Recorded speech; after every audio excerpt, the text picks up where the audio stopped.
কেটে ধুয়ে পরিষ্কার করে নিয়েছি। এবার এঁচড়গুলো একটু তেলে ভাজবো। কড়াতে যে কড়া গরম হয়ে গেছে, কড়াতে তেল দিয়ে দেবো। এঁচড় চিংড়ির জন্য মশলা দেবো, এই জন্য এখানে যে আদা রসুন পেঁয়াজ টমেটো একটু বেটে নেবো, মিক্সিতে পেস্ট করে নেবো। এই যে দিয়ে দিলাম, মিক্সির মধ্যে দিয়ে দিলাম। একটু জিরে দেবো,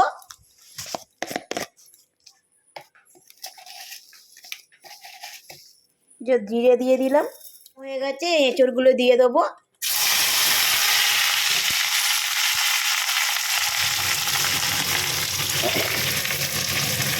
নুন দিয়ে দেবো,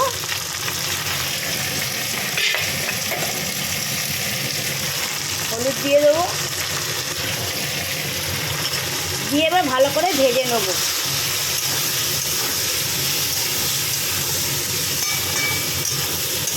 এই যে এঁচড়গুলো ভাজা ভাজা হয়ে গেছে, এবার তুলে নেবো। এঁচড় তুলে নিয়েছি, এবার তেলের মধ্যে এই আলুগুলো আবার দিয়ে দেবো। আলুগুলো একটু ভেজে নেবো।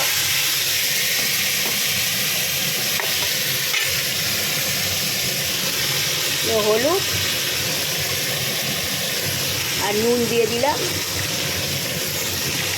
দিয়ে আলুগুলো একটু ভাজা ভাজা করে নেবো। আলুগুলো ভাজা হয়ে গেছে, এবার তুলে নেবো। এই যে তেল দিয়ে দিয়েছি, এবার তেল গরম হয়ে গেছে। তেলের মধ্যে একটু চিনি দিয়ে দেবো।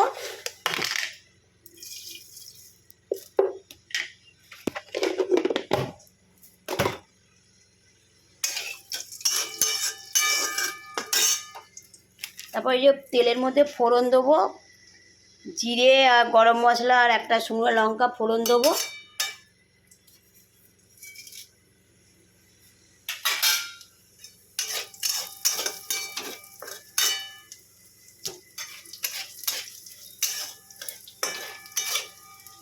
এগুলো সব শুকনো লঙ্কা তারপরে গরম মশলা জিরে ভাজা ভাজা হয়ে গেছে। এবার এই ক্যাপসিকাম আর পেঁয়াজ দিয়ে দেবো।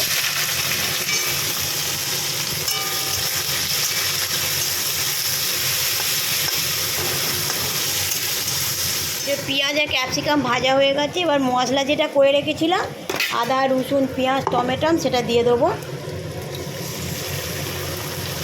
এবার কিছু গুঁড়ো মশলা দেবো,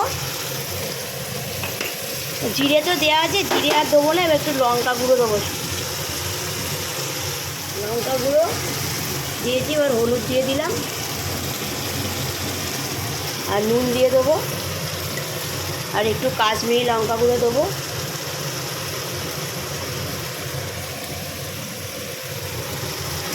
দিয়ে মশলাটা একটু ভাজা ভাজা কষিয়ে নেবো। এই যে মশলাটা ভালো করে ভাজা ভাজা করে নিচ্ছি।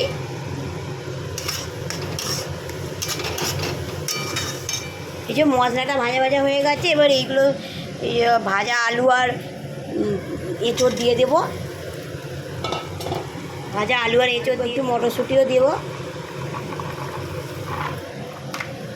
এবার এইগুলো মশলার সঙ্গে আলু আর এঁচড় ভালো করে কষিয়ে নেবো। এই যে আলু আর এঁচড় ভালো করে মশলার সঙ্গে কষিয়ে নিয়েছি। এবার জল দিয়ে দেবো।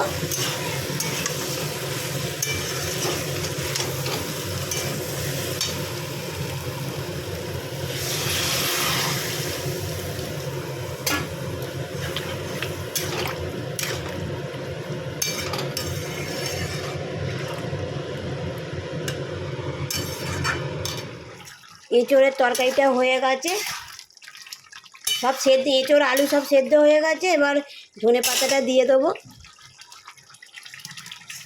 ধনে পাতা দিয়ে দিলাম।